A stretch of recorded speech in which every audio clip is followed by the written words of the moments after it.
Bueno, pois daquela, eso. Boa tarde, agradecines por virdes.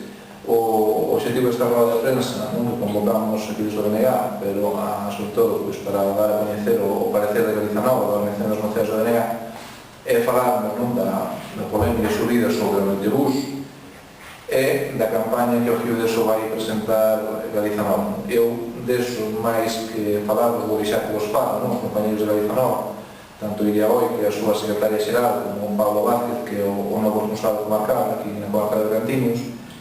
Pero, bueno, si me gustaría manifestar a miña decepción como persoa nova que ainda son, a pesar de todo, de que teñamos un goberno que sexa tan insensible á xente nova como está sendo este goberno galego.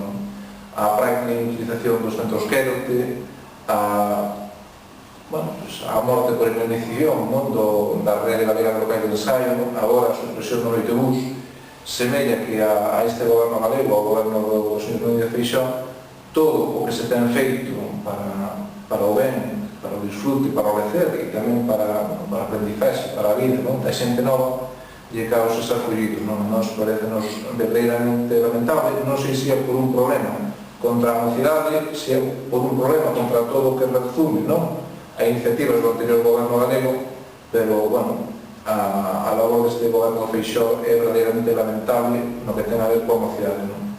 Nós, como DNG, seguiremos insistindo en que estes pasos atrás son negativos. O tema do Noitebús vai haber unha emenda aos orzamentos da Xunta do ano que ven, porque o DNG entende que non é un debate económico. Non se pode dicir que o Noitebús se suprime por unha cuestión de austeridade.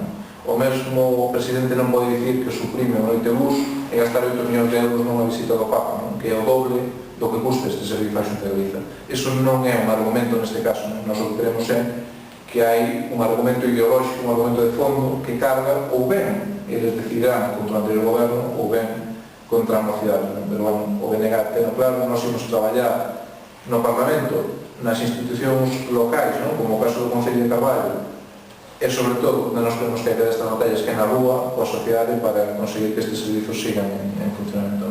Eu deixo que Iria conte un poquinho máis polo miúdo o argumento desta campaña de Galiza Nova.